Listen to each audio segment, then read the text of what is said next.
What if I told you there's a book that predicted totalitarianism, the internet age, and our entire mental health crisis? And it was written in 1864? Not science fiction, not prophecy. Just one Russian writer who understood human psychology so deeply that he saw the next 150 years of history before it happened. Notes from Underground. Fyodor Dostoevsky, 1864. 123 pages. That's all it is.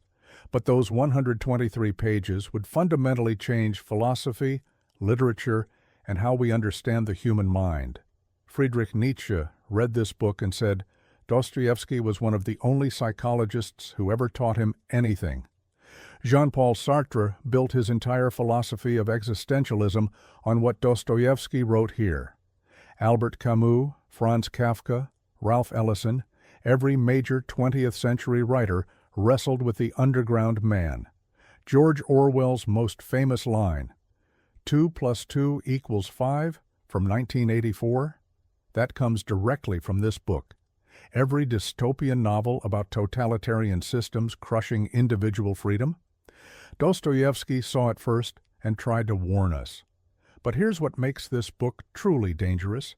It's not just historically important, it's not just philosophically influential, it's psychologically unbearable to read. Because Dostoevsky doesn't just analyze human nature from a distance. He forces you to recognize yourself in the most pathetic, spiteful, self-destructive narrator in all of literature. And once you see yourself in the underground man, you can't unsee it. This book predicted the Soviet gulags. It predicted Nazi death camps. It predicted Maoist purges. It predicted why rational utopias always end in mass murder. Dostoevsky wrote this as a direct attack on the idea that humans are rational creatures who just need the right systems to be happy. He argued the opposite. Humans would rather be miserable and free than happy and controlled. We would rather destroy ourselves than accept being determined by external forces. We would rather believe obvious lies we chose than accept truths forced upon us, and history proved him right, every single time. But it gets worse. Because this book isn't just about the past, it's about right now, about internet culture, about radicalization, about why people retreat into online echo chambers and nurse their resentments until it becomes their entire identity, about why we're more connected than ever, but more isolated than ever, about why we have more freedom and prosperity than any generation in history, but we're psychologically falling apart. The underground man predicted all of it in 1864, before psychology existed as a discipline, before Freud, before any of the frameworks we use to understand the mind. So the question we need to ask is, how did Dostoevsky see all of this? What did he understand about human nature that we're still trying to ignore? And why is this book more relevant today than when it was written? Let me show you. Here's what you need to understand about Dostoevsky before we dive into this book. He didn't theorize about suffering from a comfortable university office. He lived through a level of psychological torture that would destroy most people completely. 1849. He's 27 years old. Russian secret police arrest him for attending meetings where people discussed Western philosophy. His crime? Reading banned books and talking about social reform. They throw him in the Peter and Paul fortress. 8 months of interrogation, psychological torture, isolation, not knowing if he'll ever leave alive. Then, December 22nd, 1849. They wake him before dawn, take him to Semyonovsky Square in the freezing St. Petersburg winter. There's a crowd gathered, wooden posts, ropes, a firing squad with loaded rifles. They read his death sentence, tie him to a post. A priest offers last rites. He's staring down rifle barrels. Drums start beating. 3 minutes until death. 3 minutes to think about everything he's done, everyone he's loved, everything he'll never do. He closes his eyes, waits for the bullets. And then, nothing. A messenger rides up. The Tsar has shown mercy. It was all theater. a mock execution designed to break prisoners psychologically before sending them to Siberia. One of his fellow prisoners goes permanently insane on the spot, just snaps. His mind cannot process the whiplash from death to life. But Dostoevsky's ordeal isn't over.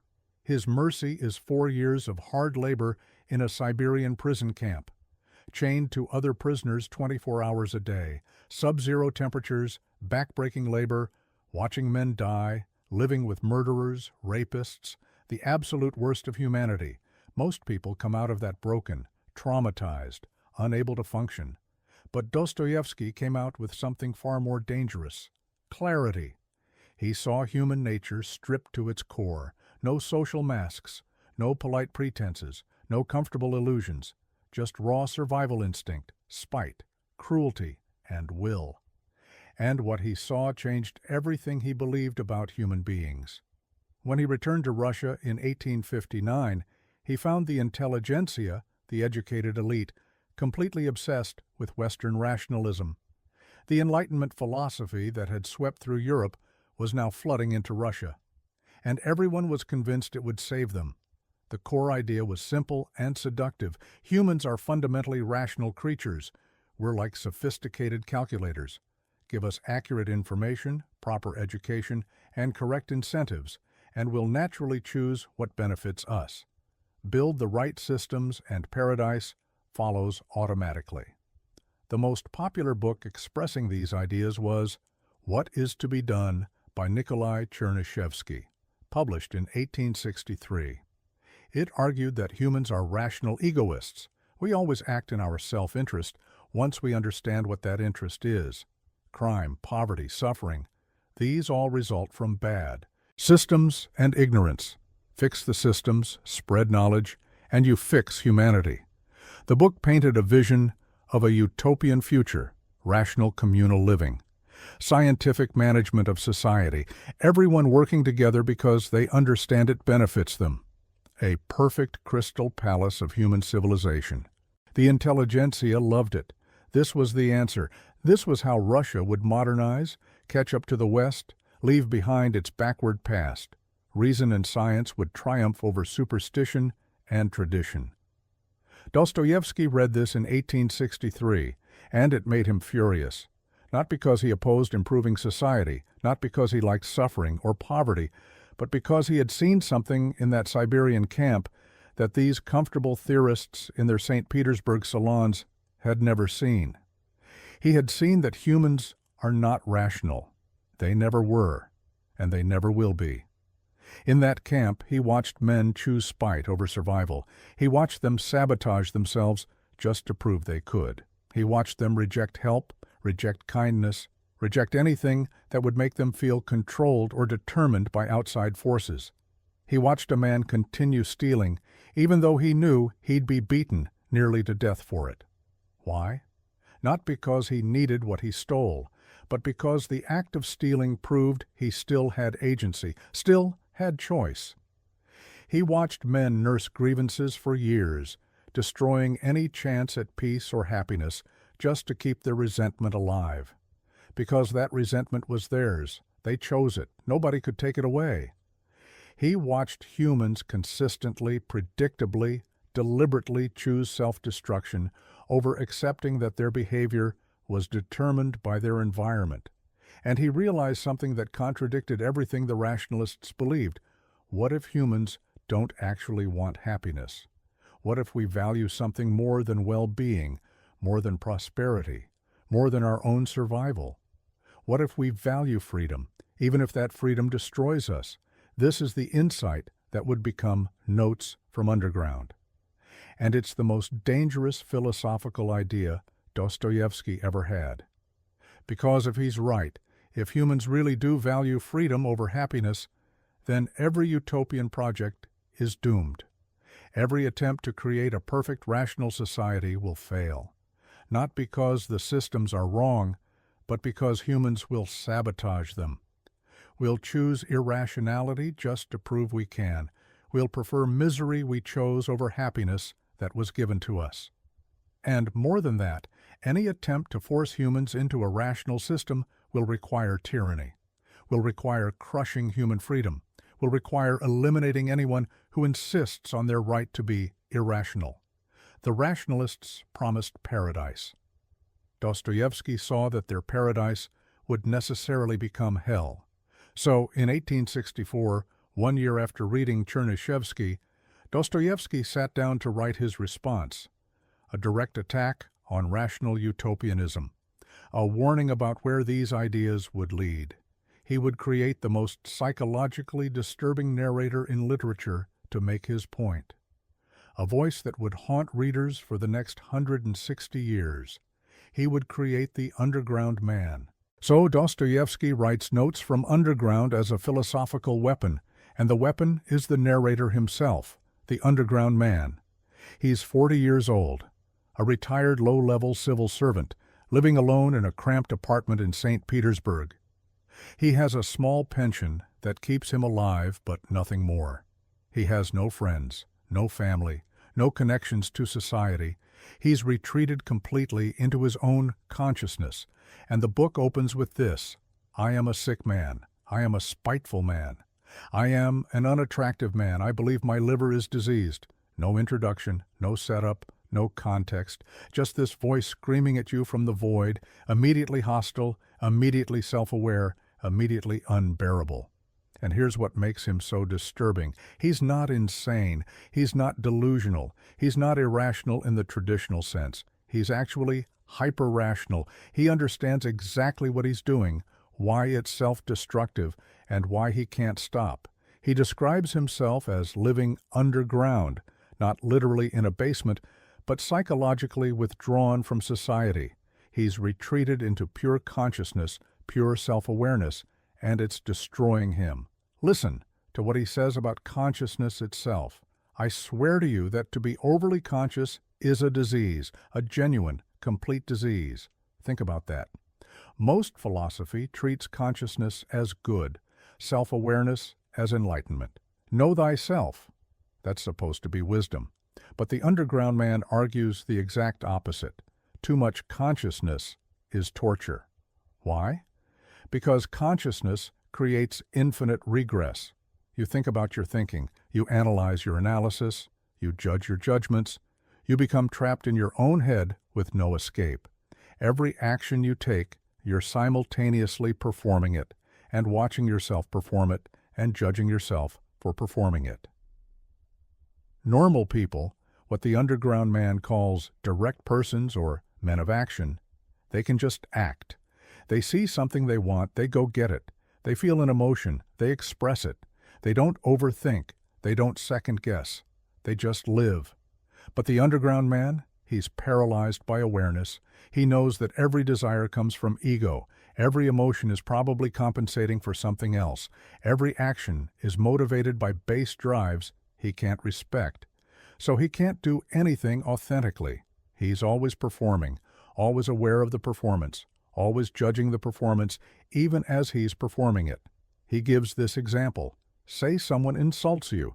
A normal person gets angry and punches them. Simple, direct, action and reaction. But the underground man, he starts analyzing. Why am I angry? Is it legitimate anger or just wounded pride? If I punch him, am I really defending my honor or just proving I'm as base as he is? But if I don't punch him, am I being mature or just a coward? And the fact that I'm thinking about all this instead of just acting, what does that say about me? He spirals, he overthinks, he becomes paralyzed. And the person who insulted him walks away, probably forgot about it 5 minutes later, while the underground man obsesses for years. This is the curse of consciousness. The more aware you are, the less you can simply be. But here's where his philosophy gets really dangerous. He argues that this paralysis, this suffering from consciousness, is actually proof of something profound. It proves humans are not machines. We're not rational calculators following predictable patterns. We're something much more complicated and chaotic. The rationalists, people like Chernyshevsky, they believed humans are like piano keys. Press the right key, you get the right note. Create the right incentives, you get the right behavior. It's mechanical, deterministic, predictable. But the underground man asks, what if I don't want to be a piano key? What if the very fact that I can recognize this pattern makes me able to break it?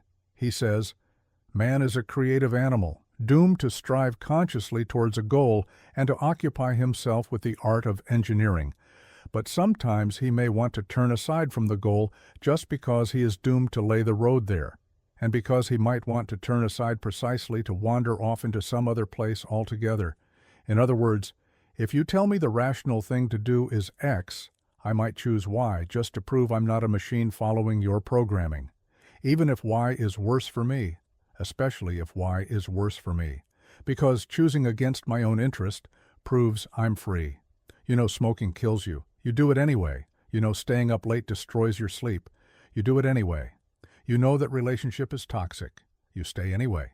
You know checking your phone constantly makes you miserable. You do it anyway. Why? The rationalists say ignorance or weakness. You just don't understand the consequences or can't resist the impulse. But the underground man argues something far more disturbing. You're choosing freedom over happiness. You're proving you're not just a biological machine responding to stimuli. You're demonstrating agency, even if that agency destroys you. This is the horrifying core insight of the book. Humans would rather be miserable and free than happy and determined. We would rather suffer by choice than thrive by following someone else's programming. And this leads to his most radical claim. Consciousness itself is the problem, not lack of consciousness, not insufficient education or understanding, but consciousness itself. He says, I emphatically repeat, all direct persons and men of action are active precisely because they are stupid and limited. The more conscious a man is, the less he can act. Think about what he's saying. Intelligence is a disability. Self-awareness is a disease. The smartest, most conscious people are the most paralyzed, the most miserable, because they see through everything, including themselves. The happiest people, the most successful people, they're the ones who can just act without overthinking, who can believe things without drowning in meta-analysis, who can commit to a path without seeing all the other paths and questioning whether any choice means anything at all. This is why the underground man has achieved nothing in life. Not because he's stupid or lazy, but because he's too conscious. He sees the meaninglessness of all goals. He understands that any achievement is ultimately arbitrary. He knows that pride in accomplishment is just ego, and ego is contemptible. So he's done nothing, accomplished nothing, connected with no one. And he's completely aware that this is his own fault, which makes it even worse. But here's the twist. He's almost proud of it, because at least his suffering is his own.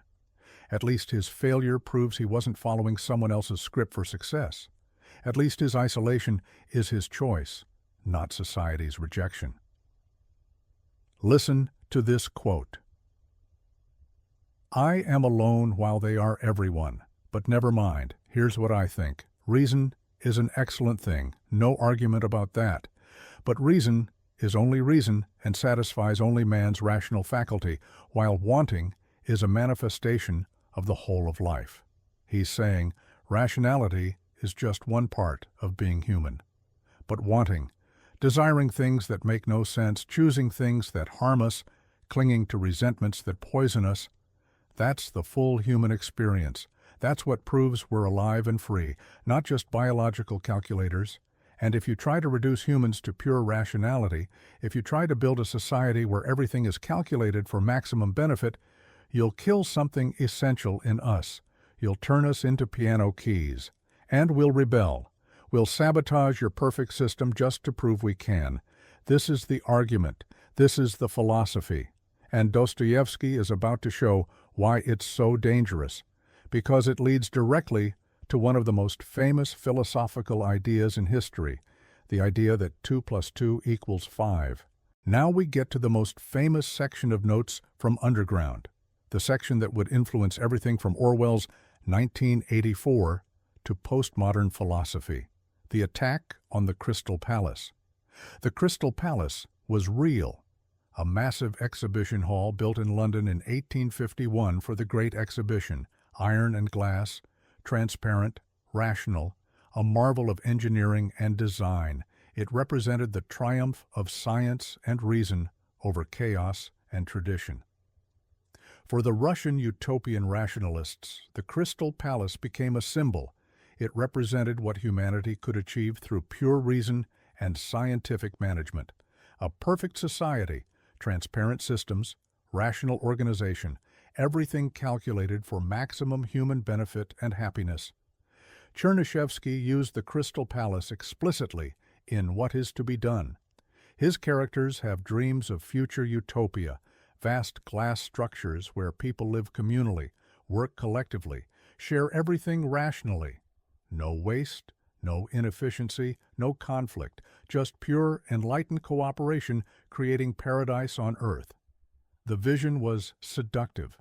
Imagine a world where suffering is eliminated through better systems, where poverty doesn't exist because resources are distributed scientifically, where crime disappears because everyone understands their rational self-interest is served by cooperation, where war becomes impossible because nations recognize that peace benefits everyone.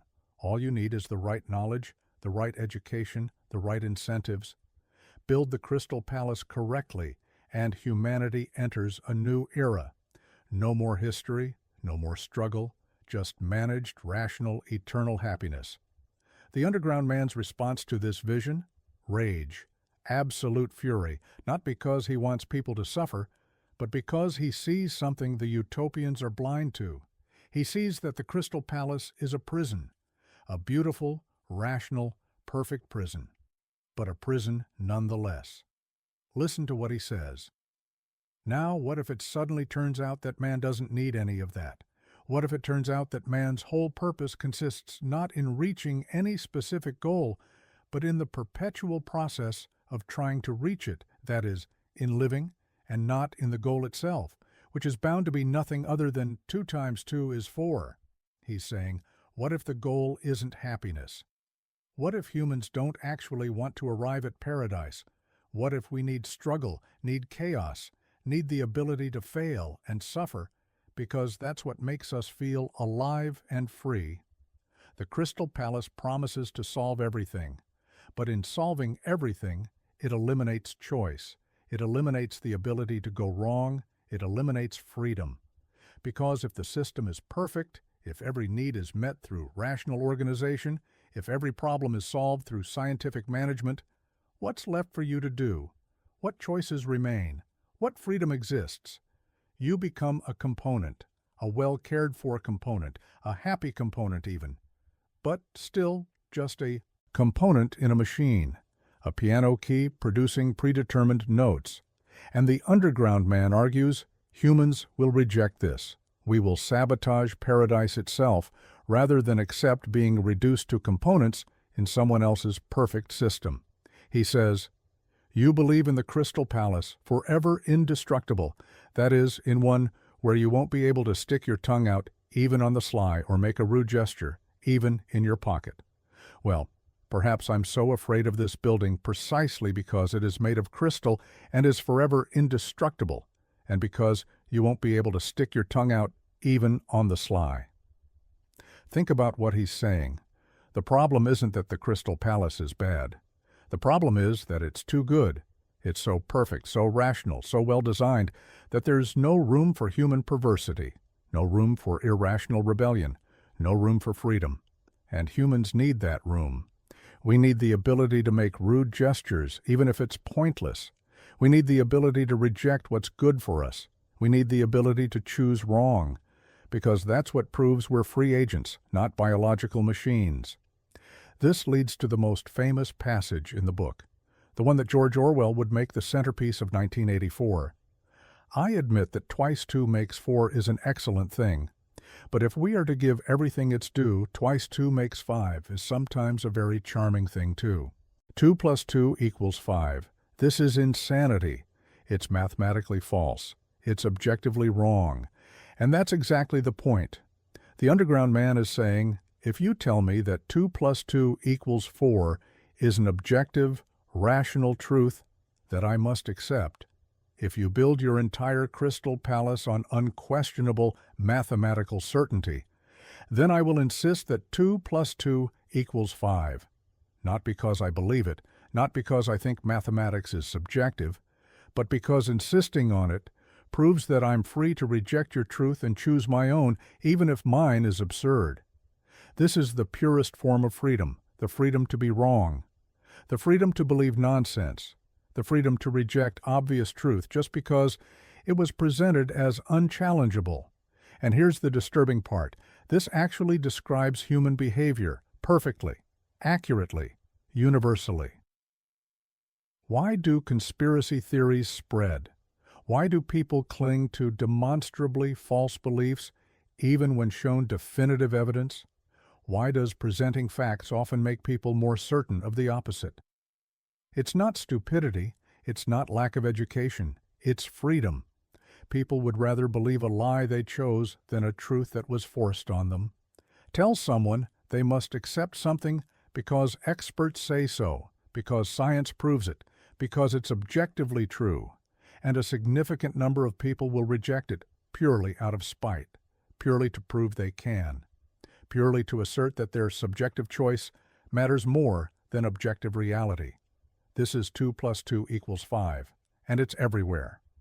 Political beliefs that contradict observable reality, religious claims that defy evidence, personal narratives that ignore facts. Humans do this constantly, not because we're broken, but because we're free. And the underground man argues, you cannot build a utopia on top of creatures who will reject truth itself just to prove they can. Any attempt to create a perfect rational society will fail because humans will sabotage it. We will insist on 2 plus 2 equals 5 just to prove the system doesn't control us. But it gets darker, because if you're determined to build your crystal palace anyway, if you're absolutely convinced that your rational system is correct and necessary, then you'll have to eliminate the problem. You'll have to force people to accept that 2 plus 2 equals 4. You'll have to punish anyone who insists on 5. You'll have to crush freedom to achieve your perfect rational society. And this is exactly what happened. Every attempt to build the Crystal Palace in the 20th century ended in totalitarianism. Soviet Union, Nazi Germany, Maoist China, Khmer Rouge Cambodia, every single one promised rational utopia. Every single one required mass murder to achieve it. Because humans won't accept the Crystal Palace voluntarily, we'll rebel, we'll insist on our freedom to be irrational. So you have to force us. You have to break us. You have to make us say 2 plus 2 equals 5, not because we believe it, but because we've been crushed so thoroughly that we'll say anything to stop the pain. Orwell understood this. In 1984, the party tortures Winston until he genuinely believes 2 plus 2 equals 5. Not just says it, believes it.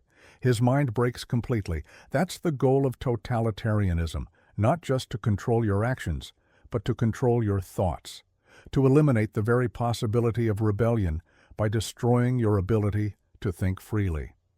And Dostoevsky saw this coming in 1864, 85 years before Orwell.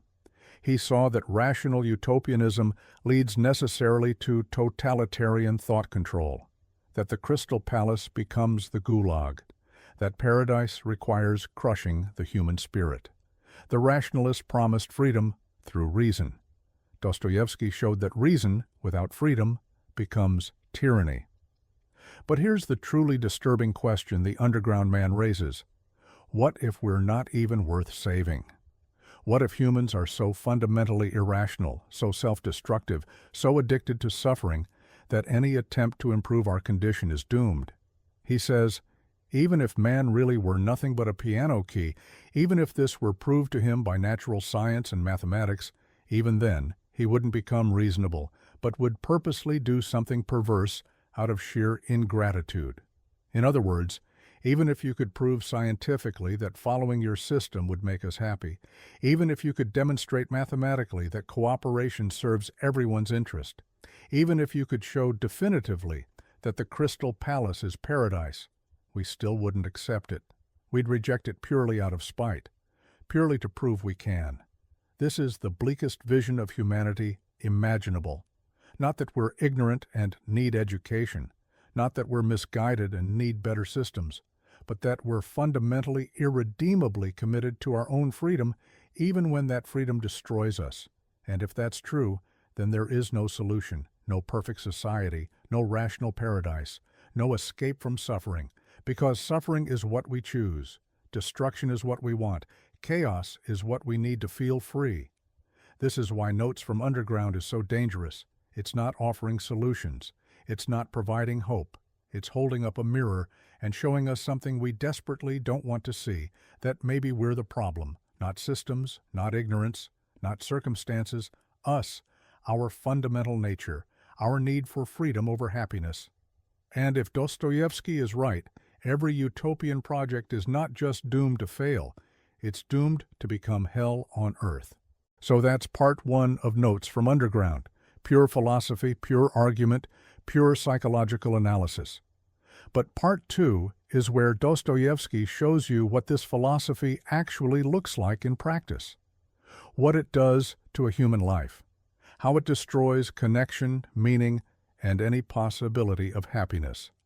Part two is titled Apropos of the Wet Snow, and it takes place 16 years earlier when the underground man was 24, before he became completely isolated, when he still had some contact with society, when he still tried to connect with other people. And it's one of the most uncomfortable, cringe-inducing, psychologically painful sections of literature ever written. Because Dostoevsky doesn't just tell you the underground man's philosophy destroys him. He makes you watch it happen. He makes you feel every excruciating moment. The shoulder incident. It starts with something absurdly small. The underground man is in a tavern. An officer needs to get past. The officer doesn't ask. He just picks up the underground man and moves him aside. Like furniture, like an object. A normal person would feel mildly annoyed for maybe 30 seconds. Then, forget about it completely. But the underground man? This becomes an existential crisis that consumes him for years. He's been disrespected, treated as less than human. The officer didn't even acknowledge him as a person worth addressing, just moved him out of the way like a chair. And the underground man cannot let this go. He obsesses. He replays the moment endlessly in his mind. He creates elaborate fantasies of revenge. He follows the officer, learns his walking route, plans to bump into him to prove they're equals. For 2 years, 2 entire years, he builds up to this moment. He saves money to buy a decent coat so he won't look poor. He practices how to walk. He times it perfectly so he'll accidentally collide with the officer on the street. When it finally happens, he walks straight ahead. The officer walks straight ahead. They bump shoulders. Equal contact. The underground man doesn't move aside, and the officer doesn't even notice, keeps walking, doesn't register that anything happened at all. But to the underground man, it's his greatest victory. He proved he exists. He proved he's equal. He exercised his will against the world. Never mind that the other person was completely unaware. Never mind that the entire thing was meaningless. He chose to do it. That's what matters. Think about how pathetic this is. 2 years of obsession over being moved aside in a bar. 2 years of planning for a meaningless shoulder bump that the other person doesn't register. But this is the logic of the underground man's philosophy taken to its conclusion. The act doesn't matter. The outcome doesn't matter. Other people's recognition doesn't matter. All that matters is that you chose to act, that you exercised will, that you proved you're free. This is the psychology of people who nurse grievances for years, who build entire identities around resentments nobody else remembers, who spend enormous energy on symbolic gestures that change nothing. Because the gesture itself, the act of choosing it, is what gives meaning to their existence. The dinner party from hell. Then comes the most excruciating scene in the book. The underground man hears that some former schoolmates are throwing a farewell dinner for a mutual friend. He wasn't invited. He barely knows these people anymore. They clearly don't want him there. So naturally, he decides he must attend. Not because he wants to, not because he'll enjoy it, but precisely because he wasn't wanted. Because showing up uninvited proves he's not bound by social conventions, proves he's free to impose himself wherever he chooses. He shows up early. Everyone's immediately uncomfortable. They try to be polite. But it's obvious they don't want him there. They didn't invite him for a reason. What does he do? Makes it worse. Deliberately, he insults them. He lectures them about philosophy they don't care about. He gets drunk and makes wild, contradictory speeches. He demands they listen to him, respect him, acknowledge him. They ignore him. They keep having their own conversations. They talk around him. They exclude him without being explicitly rude. They just continue their dinner as if he's not there. So he escalates, starts shouting, makes a scene, stands on furniture, anything to force them to notice him, anything to prove he exists in their world. And they still ignore him, still exclude him, still make clear through their behavior that he's not really part of their group and never was. This is social death. And Dostoevsky makes you feel every single second. You want to look away. You want him to stop. You're embarrassed for him. But he can't stop. He's desperate for any form of acknowledgement, positive or negative, and they're giving him nothing.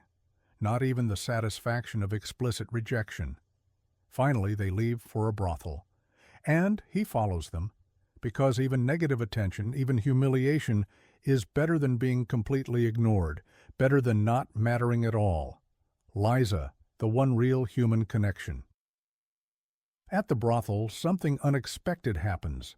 The underground man has an encounter with a young prostitute named Liza. And for the first time in the entire book, he has a genuine human moment. He talks to her, not as a customer, not as someone using her, but as one damaged human being to another. And in what seems like genuine compassion, he paints a vivid, brutal picture of her future. He tells her where this life leads: disease, abandonment, dying alone in a charity hospital, being buried in frozen ground, even other prostitutes mocking her corpse. It's cruel, it's harsh, but it's also honest. And Liza breaks down crying, because someone actually saw her, someone spoke to her as a real person, not just a body to use. And the underground man? He feels needed, important.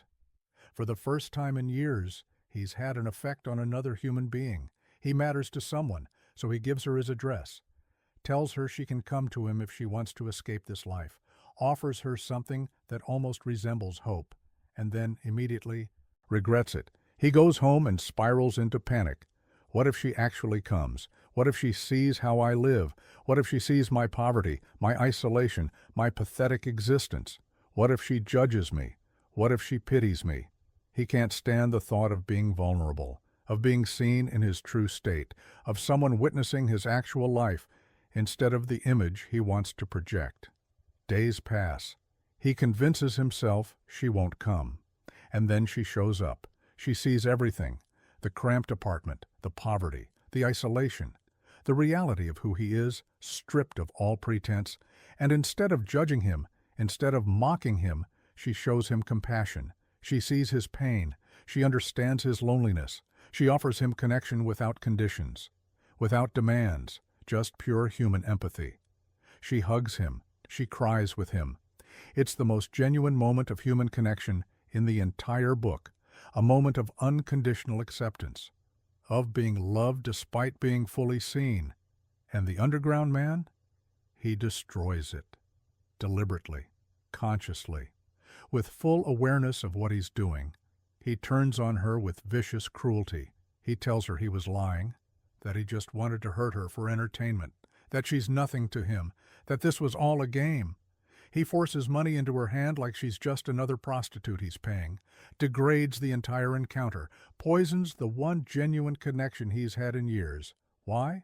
Because her compassion made him vulnerable, her love made him feel seen, her acceptance required him to be authentic. And he cannot handle authenticity, cannot handle vulnerability, cannot handle the possibility of being loved and then rejected. Better to be alone by choice than risk loving someone and losing them. Better to destroy the connection himself than wait for it to be destroyed by circumstances. Better to retreat into his underground where he's safe from all human contact. Liza leaves. He chases after her, but she's gone. And he's alone again, exactly as he chose to be. This scene is devastating because it shows that the underground man's philosophy isn't just abstract theory, it has real consequences. His insistence on absolute freedom means he destroys every genuine human connection. His fear of vulnerability means he sabotages his only chance at love. His need to prove he's not determined by anything means he determines his own isolation. He chose freedom over happiness. And he got exactly what he wanted: absolute isolation, absolute autonomy, absolute misery. And the worst part? He knows it. He's completely aware of what he did and why. He understands that he destroyed his chance at human connection out of fear and spite. He sees his own self-destruction with perfect clarity. But he can't change, because changing would mean accepting that he was wrong, that his philosophy led him to destroy his own life, that freedom without connection is just another prison. So he stays underground, alone, free, miserable, by choice. This is the tragedy of the underground man. Not that society rejected him, not that circumstances destroyed him, but that he destroyed himself, that his philosophy of freedom led directly to the worst possible outcome, a life where freedom means nothing because there's no one to share it with and nothing worth choosing. So we've seen the underground man's philosophy. We've watched him destroy his own life with it. Now we need to ask, why does this matter? Why is this book considered one of the most dangerous ever written? Why are we still talking about it 160 years later? Because Dostoevsky didn't just create an interesting character. He predicted the future. He saw exactly where modernity was heading and tried to warn us. And we ignored him. The Birth of Existentialism, Notes from Underground, is considered the first existentialist novel, not just an influence on existentialism, the first. Before Nietzsche wrote about the will to power, before Sartre wrote about radical freedom, before Camus wrote about the absurd, Dostoevsky laid out the core existentialist insight in 1864. That insight is this: human beings are radically free. We're not rational calculators following predetermined patterns. We're not biological machines responding to stimuli. We're consciousness with the terrifying ability to choose, even when that choice destroys us, especially when that choice destroys us. Nietzsche read Dostoevsky and said he was one of the few psychologists who ever taught him anything. When Nietzsche writes about the will to power, about humans needing to assert dominance and control, not for any rational purpose but just to prove they can, that's the underground man. When he writes about slave morality and resentment, about people nursing grievances until resentment becomes their identity, that's the underground man. Sartre's entire philosophy of radical freedom comes directly from Notes from Underground. His idea that existence precedes essence, that we're not born with predetermined natures but must create ourselves through our choices, that's Dostoevsky. His concept of bad faith, where people pretend they're not free because freedom is too terrifying, that's the rationalists in the Crystal Palace trying to reduce humans to predictable components. Camus's absurdism, the idea that we're condemned to search for meaning in a meaningless universe, that comes from the underground man's realization that consciousness itself is the problem, that the more aware you become, the more you see through all illusions of meaning, until you're paralyzed by the knowledge that nothing matters except your freedom to choose. Every major 20th century philosopher wrestled with what Dostoevsky unleashed. Every existentialist novel, every absurdist play, every philosophical exploration of freedom and meaning traces back to this 123-page book, The Totalitarian Prophecy. But here's where it gets really dark. Dostoevsky predicted totalitarianism, not just vaguely, specifically, exactly. His argument was this: if you try to create a perfect rational society, a crystal palace where everything is calculated for maximum human benefit, you'll have to crush human freedom. Because humans don't want perfection. They want choice. They'll sabotage your paradise just to prove they can. So what happens? The utopians become tyrants. They start with the best intentions, eliminate suffering, create prosperity, achieve happiness for all.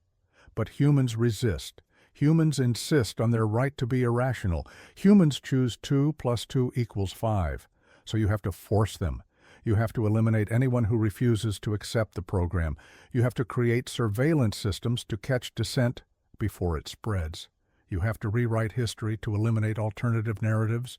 You have to control language itself to make rebellion literally unthinkable. You have to become the party in 1984. You have to make people genuinely believe 2 + 2 = 5. Not just say it, believe it. Break their minds so thoroughly that freedom itself becomes impossible.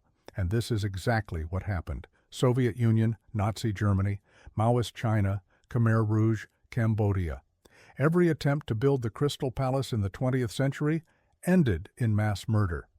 They all started with utopian promises, scientific management of society, rational distribution of resources, elimination of exploitation and inequality, paradise on earth.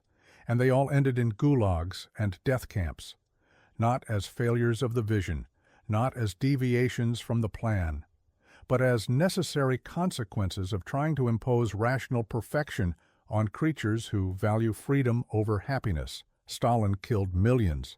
Hitler killed millions. Mao killed tens of millions. Pol Pot killed 1/4 of his own population. Every single one believed they were building paradise.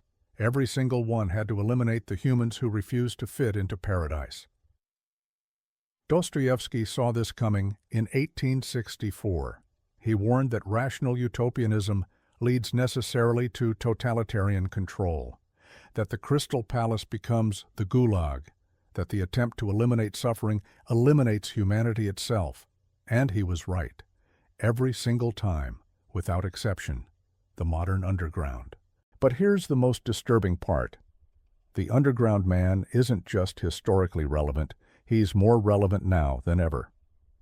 Think about modern internet culture. Think about people retreating into online spaces, anonymous, isolated, building entire identities around grievances and resentments, nursing hatred until it becomes their entire personality, the incel forums where men blame everyone else for their isolation while simultaneously ensuring their own isolation through their hatred and bitterness, where they build elaborate ideologies justifying why they should remain alone and angry, where any suggestion of self-improvement or genuine human connection is rejected as weakness or betrayal. That's the underground man. That's his philosophy taken to its logical conclusion in the digital age. The political extremists on both sides who retreat into echo chambers where they convince themselves that everyone outside their group is evil, where they create elaborate conspiracy theories rather than accept simple explanations, where they'd rather believe absurd lies that confirm their worldview than accept truths that challenge it. That's 2 + 2 = 5. That's choosing your own narrative over objective reality just to prove you're free to reject the mainstream. The trolls who make cruelty their entire online presence, who spend hours crafting the perfect insulting comment, who measure their worth by how much negative attention they can generate, who have confused being hated with being noticed and prefer hatred to being ignored. That's the underground man obsessing for 2 years over a shoulder bump. That's making symbolic gestures of rebellion against a world that doesn't care just to prove you have agency. We are all underground men now. The internet is our mouse hole. We retreat into our digital undergrounds, nurse our resentments, perform our identities to audiences that may not even be real, and call it freedom. We have more connectivity than any generation in history, and we're more isolated than ever. We have more information than any generation in history, and we trust it less than ever. We have more freedom than any generation in history, and we're more miserable than ever. Why? Because Dostoevsky was right. Freedom without meaning is torture. Consciousness without purpose is disease. Choice without connection is prison. The crisis of meaning. At its core, Notes from Underground is about the crisis of meaning in modern life. And that crisis has only gotten worse since 1864. The underground man rejected all traditional sources of meaning: religion, superstition, community, conformity, love, vulnerability, purpose, delusion, work, selling yourself. All of it stripped away until all he has left is pure consciousness, pure freedom, pure autonomy, and it's hell. It's absolute hell. He says it explicitly. Too much consciousness is a disease. Not too little, too much. The more aware you become, the more you see through everything, the more you understand that all meaning is constructed, all purpose is arbitrary, all values are subjective. The more paralyzed you become. This is the modern condition. We've deconstructed everything. Religion is mythology. Tradition is oppression. Community is groupthink. Love is chemical reactions. Purpose is self-delusion. Nothing means anything except what we choose to make it mean, and we thought that would be liberating. We thought that once we saw through all the illusions, we'd be free to create our own meaning, our own values, our own purpose. But the underground man knew better. He knew that consciousness that sees through everything eventually sees through itself. That freedom without meaning becomes meaningless. That choice without values makes every choice equally empty. The rationalists promised that eliminating religion and tradition would free us to be happy. But Dostoevsky saw that humans need meaning more than happiness, need purpose more than freedom, need connection more than autonomy. And if you take away meaning while giving people infinite freedom, you don't get paradise. You get the underground. You get isolation. You get consciousness eating itself alive. We're living in the underground man's world now. We have everything the rationalists promised: freedom, knowledge, prosperity, choice. And we're discovering that it's not enough. That freedom without meaning is just another kind of slavery. That consciousness without purpose is just another kind of death, why we can't look away. Here's why this book is truly dangerous. It's not dangerous because of what it tells you. It's dangerous because of what it shows you about yourself. When you read Notes from Underground, you recognize the underground man. You see your own pettiness, your own spite, your own self-destructive choices, your own inability to accept love, your own fear of vulnerability, your own retreat into isolation. You see the times you nursed grievances for years over meaningless slights, the times you pushed away people who loved you because accepting their love meant being vulnerable, the times you chose being right over being happy, the times you sabotaged yourself just to prove you could. That's what makes it unbearable.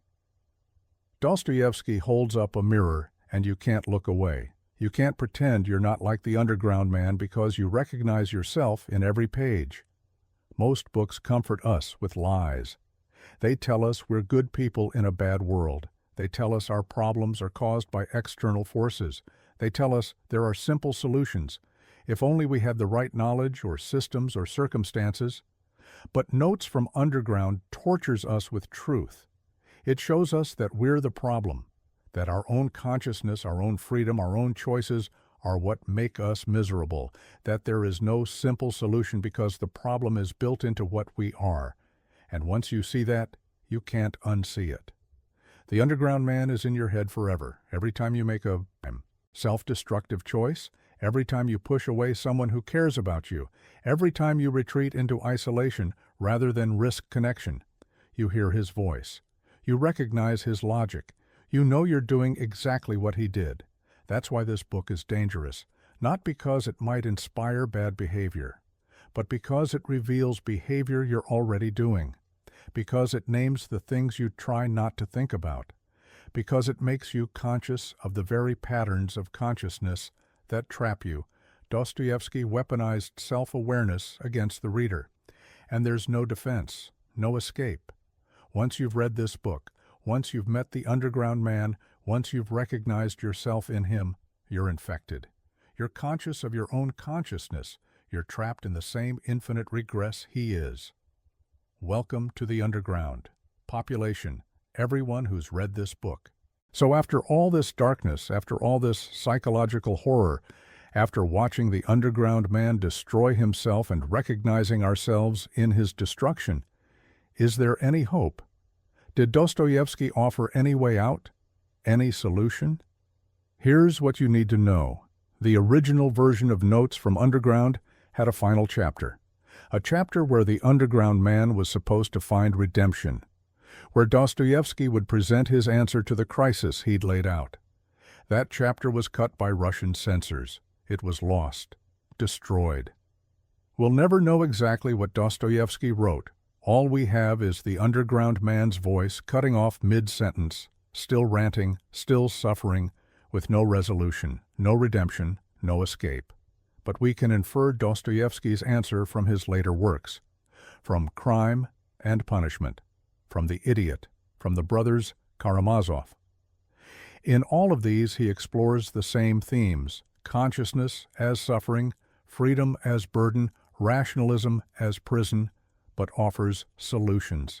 And the solution is always the same: love, faith, community, accepting vulnerability, accepting that we need other people, even though that makes us vulnerable to pain.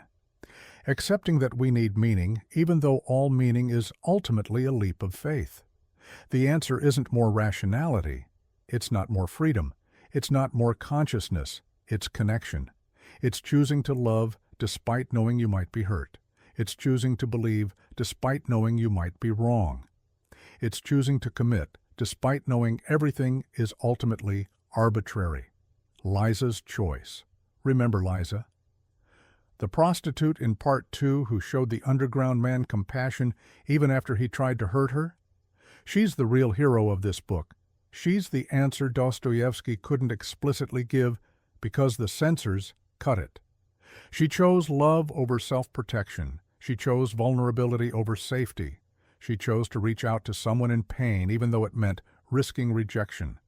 She chose connection even though it meant suffering.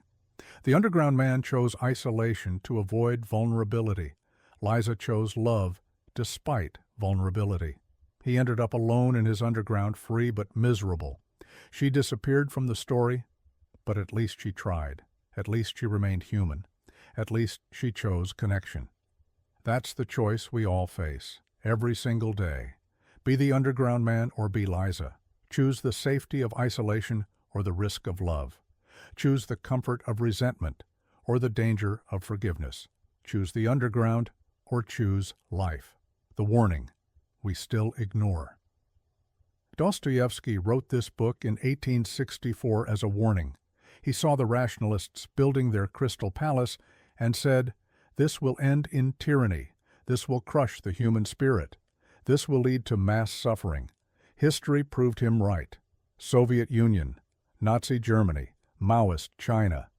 Every attempt to impose rational perfection ended in death camps. But we're still trying. We're still building systems that promise to optimize human existence. Social credit scores, algorithmic content curation, AI that will manage society scientifically. Tech CEOs who promise to solve all human problems through better systems. And the underground man is still screaming at us from 1864. You're making the same mistake. You're forgetting that humans aren't rational. We're free, and we'll sabotage your paradise just to prove we can. The question is, will we finally listen, or will we keep building crystal palaces until they collapse into gulags? Final thoughts. Notes from Underground is 123 pages. You can read it in one afternoon. But it will change how you see yourself, how you see humanity, how you see every utopian promise forever. It's not an easy read, it's not fun. The underground man is exhausting, infuriating, pathetic, and painfully relatable. But that's the point. You're supposed to struggle with it. You're supposed to recognize yourself in him. You're supposed to be uncomfortable. Because discomfort means you're paying attention. Discomfort means you're engaging with what Dostoevsky is actually saying instead of just consuming entertainment.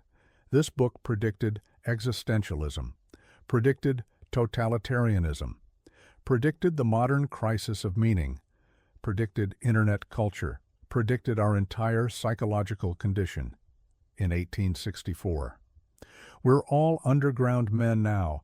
We're all trapped in our own consciousness. We're all isolated despite being connected. We're all free but meaningless. We're all choosing 2 + 2 = 5 just to prove we can. The only question is, will we choose differently? Will we choose love over isolation? Will we choose connection over freedom? Will we choose meaning over consciousness? Or will we stay underground, alone, free, and miserable until we finally destroy ourselves and take everyone else down with us? I don't have the answer, but I know this. If you want to understand the modern world, you need to read this book. You need to meet the underground man. You need to see yourself in him. You need to hear Dostoevsky's warning, because we ignored him once, and it cost millions of lives. Let's not make that mistake again. Thanks for watching. If this made you uncomfortable, good. That means you actually engaged with it. That means you're not like most people who prefer comfortable lies to uncomfortable truths. Until next time, stay conscious, stay free, but for the love of everything, don't stay underground. Find someone to love. Find something to believe in. Find a way to connect.